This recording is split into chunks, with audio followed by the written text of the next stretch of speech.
This will be an interesting video. I'm not quite sure where it's going to go because, honestly, perspective and the human form are the most, by far, difficult of all of the different types of things that you will draw. So, I guess first and foremost, a reminder of the drawing techniques, right? So you need what we call hatching. You can do lines that are crisscrossing. We call this cross hatching.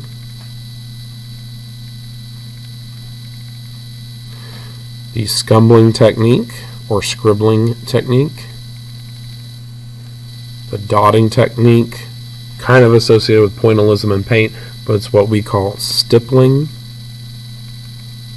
So this should be review, right? And finally, varied pressure, or what we call blending for short. Okay? Those are the very most important things. Now, there are different types of forms and basic approaches to drawing the figure. You are going to learn more different skill set from drawing by looking at somebody with your own eyes. It is hard sometimes to find a model. You can always use a mirror and draw yourself. But you can also use the little wooden mannequin figures, and you can put them in poses, and you're able to get some of these first type of scribbly drawings down. These are very quick, anywhere usually from half a minute up to 2 minutes, and we call these gesture drawings. They're getting the gestures or like the poses, right? Now, a simple outlined drawing of someone, an outline we call a contour. So there's a simple contour, and there's also a technique that is very good to use to try to better develop your skill set called blind contour. That's where you have your pencil or pen down on your paper, but your eyes are just looking not at the paper, but only at the person sitting in front of you, and your eye is basically, you want your hand to move where, like if this is your eye looking, this is your hand on the paper, you want it to be following the outline, and you're trying to create the same types of marks without looking at the paper. It is difficult, but it does actually, with some practice and doing this from time and again, it helps refine those eye to hand coordination motor skills. Okay, so contour. Finally, this is probably my most preferred technique. I use gesture and this the most. Start with simple shapes, build up the form on top of it. So I started in pencil here. The person's sitting, like let's say a person is sitting Indian style in front of you. This is basically in a triangular format, so you could map out like your piece of paper no matter how big it is, so you know that your proportions will basically stay around that simple shape triangle. Then basically I did basic simple geometric shapes or simplified forms that may not have a geometric name, but something that I could transfer real easy from shapes, which are singulars and particulars, into a whole with a nice detailed contour, right? Which I did in ink in this case. We call this approach mapping the figure. So, basic approaches, and I'd like to try to demonstrate each of these approaches here in just a moment. Some examples of student work that is blind contour. Actually, this would be my example. It's great to work in charcoal. We had a model stand in front of us. Obviously, your hand is not going to articulate everything super well, but you're getting the idea that it's a female most likely, or someone with their hair up, right? Kind of see where the break is, the waist down, the legs and the feet. It is difficult to get details in. We can. This also tends to be a characteristic you see with blind contour. The head seems to be mapped out better in your blind drawing when you're not looking at the paper than does hands or feet. but it's not a bad example. Versus a simple contour, right, which just demonstrates, this was from a still image, not a model, but just a nice general outline of the figure, something very simple to kind of map out a rough sketch, right? The more you do this, you get a better idea of how all the little detail parts work together in the body as a whole. Other students' work, here is a blind contour, so someone was sitting with their leg up on a box, sitting in a chair. Very nice example here. This one's even better. Someone reading a book, you can get that information better than I think from this one. A more skilled person than this person, but still both very, very nice designs versus a simple contour. So it's still going in, adding a little bit of detail. It starts kind of breaking the simple contour with the shading, but it's generally just an outline of the figure.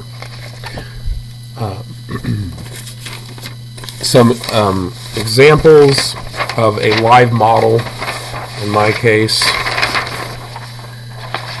and these are larger, so bear with me.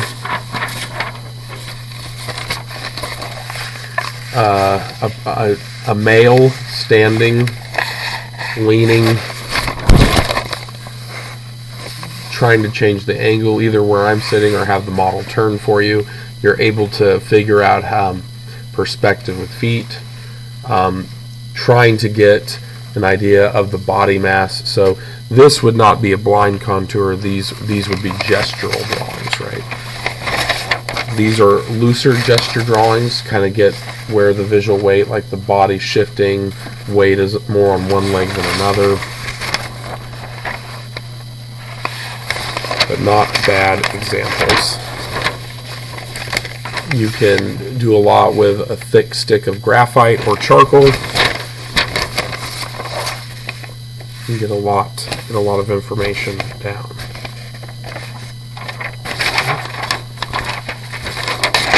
Have them do different things, sitting, looking down, reading, playing on their phone, so on.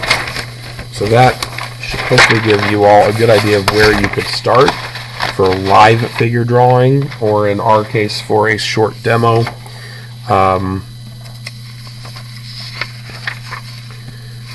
Looking at some athletic images. So here would be an example. This is a charcoal pencil.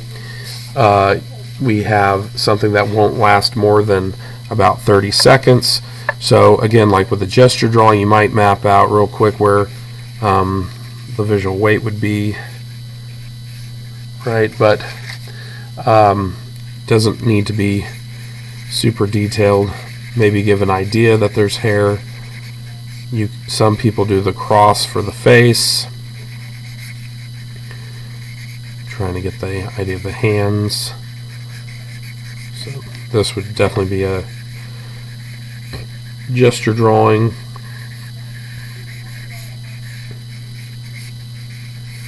You can see the visual weight of the leg, the hamstring going down the knee, the foot, ankle might break a little bit. This is the foot in the background. The other leg. You can do some scribble lines, but it's not scribble just to scribble. Like, there still is an idea, of what a gesture can be. Okay. Versus a blind contour. It's going to be a little bit more hard to show this on a video. But what I will do is, I don't know how this is going to work. I'm sitting here, and I will just be eyeballing. I'm just looking at the photo. I'm not looking over here at the image I'm drawing, okay? So, I might have to move this over a little bit. I'll try to do what I can. I'm not going to look at the computer screen. So, it is more ideal if you have this completely out of view, but I'm just going to kind of mask my vision so that you only see me do the head. Doing the arms, my eyeballs are following the edges of the hand. So now I'm going down the chest, and coming back down. There's another hand. I don't know what that person's holding, but I'm going to go ahead and do the leg. Then I'm going to do or at least to the knee, the other leg. And then down to the foot. The hamstring, I have to come back over here, find the other leg. Now this foot, because the image is flat and it's already got a flat perspective, the foot looks much larger. And then I have a blind contour, a very simple blind contour. This is a good approach, even as someone who's more steeped in figure construction, we would call this approach, not just drawing. Someone who's really engaged with practice. This is a little bit more of a mature drawing for a blind contour because I've done it a lot more. It might be really off for someone who does not have those skills more in tune with each other. The eyes and the mind working in accordance with that, where the arm, the upper arm, right, because your whole arm might be moving when you're working on paper, the wrist, and like, yeah, the turning of the wrist for the more detailed curves. So that is essentially how those two approaches are done. Like I said, with the mapping the figure, we would do that a little bit differently. So if we have a different person here, what I'm going to do, I might start with just a pencil, and I'm just going to start with more or less a rectangle. So there's a couple of different approaches to this. You can do slightly more detailed shapes, or you could do an overall shape. Like maybe here I see like a very obtuse triangle, so we could do that. So then I draw out this, and then I would start filling in with these simple forms on the inside, right? Squares, triangles, boxes.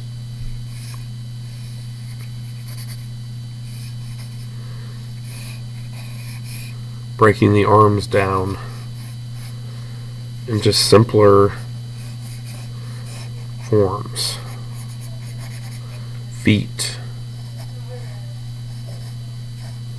Okay, so then I have a mapped out figure that I could go back in here and try to draw them.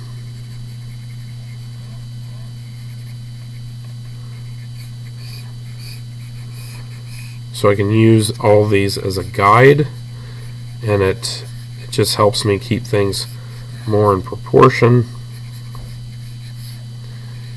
You do still have to articulate the details of the edges. The way I'm learning the muscles, that's going to be very helpful. In art school, I was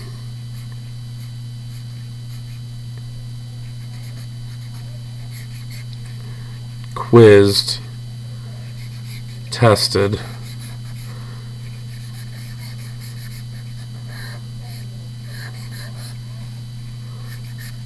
on knowing these different muscles and bones, and I will admit I never took anatomy, and it did, I think, help me quite a bit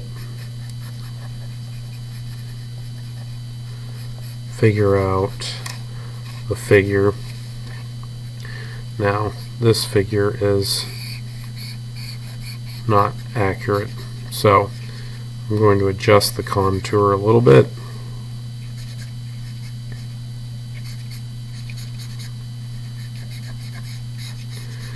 I think the foot actually would go off the page. That's alright, and then we would just erase. The good thing about charcoal is its forgiveness with erasing. But you have yet another approach. It's all about putting a mistake down that you can refine later. That's what I always tell my students. Right?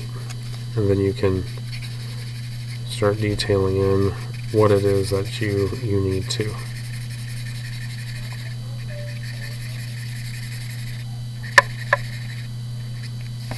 Right? And then we have another approach. All right. Then the next thing we would want to look at is drawing the head. That it can be a complex endeavor all by itself. The head, the hands, the feet, they break down very differently. So generally when you're starting with a head, you can start with a circle and a tapering down box. Might depend on the particular model you have in front of you. Does not hurt to do the median line because generally speaking, our face is pretty symmetrical. Now, the placement of the eyes, the nose, and the mouth, there's just some general rule of thumb here. A lot of people will draw eyes way up here and you have little forehead. You have a lot more forehead where your hair overlaps, forehead, and then eyes. So generally speaking, you're looking at about a third of the way to find the eyebrow or eye ridge. Okay? So then that's where you would put your cross section, and then that also keeps your eyes aligned so that they don't get off. But that's a typical mistake amongst adolescents and people not steeped in drawing the figure. Now, so it's a third of the way down for the eyes, from the top of the head down to where the eyes are, or at least the eyebrow ridge. So yeah, I think this is where I would make it. So the eyes would actually just be a little under that. Now, to find where the eyes would be, now we got to find the nose. The nose is going to be halfway. So the nose equals halfway between eyes and chin. So right down here and right here. So right there, that's going to be your nose. Right? And then final yet, the mouth. Mouth is going to be halfway between the nose and the chin. And that is a good basic formula to have. You can kind of see where this is going.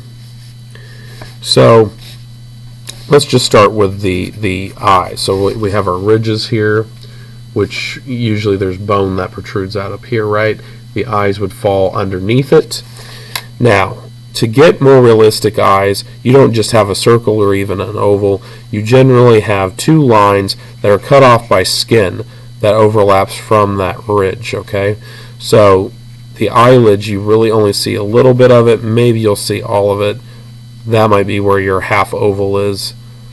Generally, there's a point here on the insides of the eye where the duct is, and then the eye itself might round out and come back up, sort of almond shaped, right? Generally, you don't see the entire pupil or iris, excuse me, but this gives you a good idea of how you can do an eye. Excuse me. Allergies.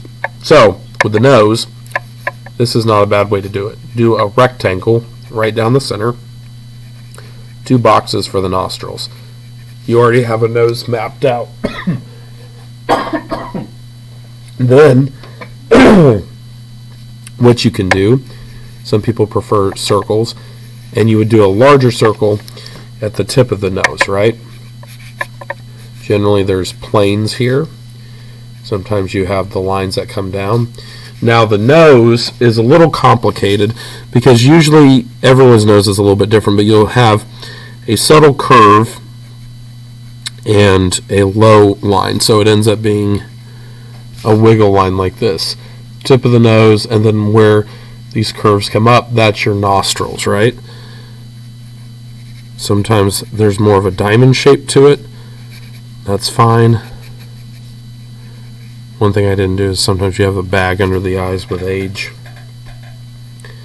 So sometimes you also see a line come down and then the dark gape of the nostril. So it would be more like this if I did this on the side. A thin line and it comes up, then that would be how you would draw it.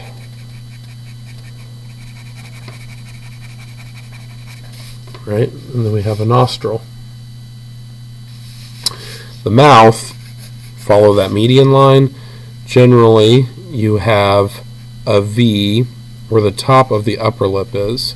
It comes down, so again, kind of like the mountain idea. It kind of repeats, right? Might be higher, might be lower, more subtle. Depends on the person. Usually, you'll notice the mouth comes down, goes back up, and then you have another little edge here, a little line that's at a diagonal on each side that deals with the muscles in here that make the lips come open and close. You don't always see all of the upper lip, and you might have a repetition of this V shape here in the center, which comes down and it actually overlaps. I usually do flat, and then you end up getting another lip. Sometimes with chins, there might be a cleft in the chin, right? Getting a little messy. If the chin looks too small, too weak, like this, females usually have shorter chins. Males usually have square, more blocky chins. Right? And then we're building up our form. Depending on the hair, and then you start bringing in the hair. Ears, one thing we did not talk about. So here's our line for the eyelids, right, that go across our eyes. Usually the ears overlap a little bit, and then they go underneath. So you usually see the top of the ear, it comes down, there's a bend, and then there's the lobe. You have an ear. Okay? There's different ways to look at it. You could always start by noticing the skull. Notice how the bones reflect underneath the skin. There still is the cheekbone here is just accentuated. You're not going to see everything, the teeth included. Teeth you got to be careful with. If you're doing open mouths, you don't want fully lined teeth usually. Which makes the teeth more creepy, too structured, too angular. Generally, if you're trying to draw a more flattering portrait, you're going to keep spaces and you're not going to have a line go all the way through each tooth. It's just more flattering and less scary. Okay. So that should cover the face. A great way to do studies of hands and feet is your own, because they are further away from you. So this was a very fun sketchbook drawing to do. Sorry about the reflection here, it is laminated. So do your hands, your non-dominant hand, I'm left-handed, so I have a bunch of drawings of my right hand, in different types of angles, different gestures, and then you can build up any of these types of approaches. So what I would do, let's take a.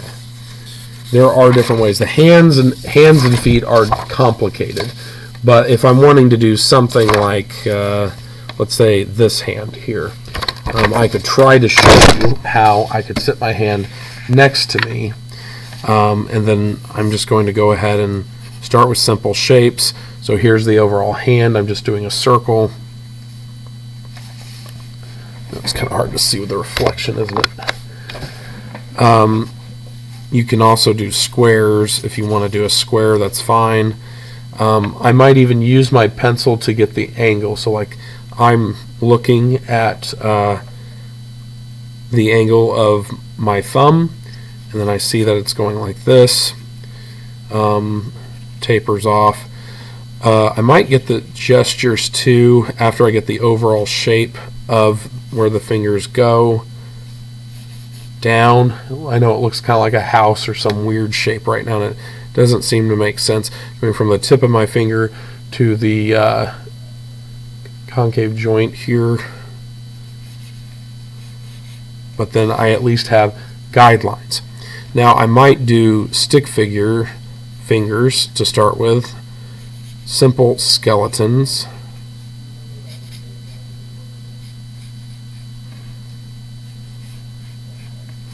So I know what I'm dealing with. They're a little bit more complex, but simple.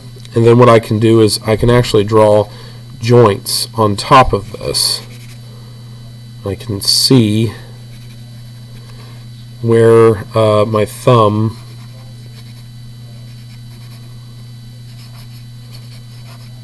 will go, thickness needs to be taken into consideration, and even the perspective, overlapping parts that you don't see. So this also kind of helps foreshadow where the thickness of your particular hands. I have more meaty hands, so things are going to get eclipsed. That's fine, but I can kind of still maintain the angles. Now I notice there's more skin here with my thumb.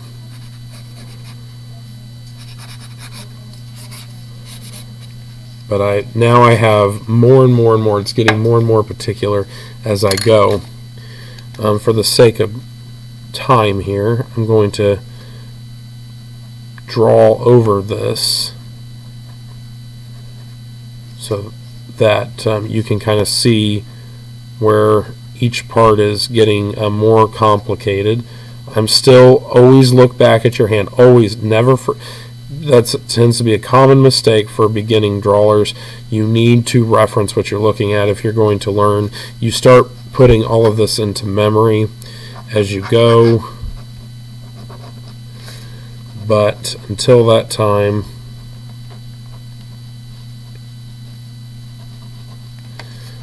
you need to look at the references. Build up those references in your mind by just drawing a lot. Usually thumbnails are flatter on the end and then they curve up. You might not see all of them. Also notice the knuckles. Usually there are lines at the joints of the knuckles. And I might even use some of the idea of these planes, these lines, and these simpler skeletal frames to help me develop some shadow and kind of see where I could shadow more. So I know we're doing a lot in this video, but there's just a lot to cover. Knuckles are also kind of weird. Veins, you might notice. Sometimes people, if you happen to have veins, let's say I had a vein running through here, but I only see it overlapping where the bone is protruding up. There's relief, and then that creates a shadow. You might only see shadow in specific places, right? You might also have to change the direction of your shading lines, and that might say something more too about a particular planar effect, like a plane in space, how things shift. Purposely trying to do that is going to make much better drawings.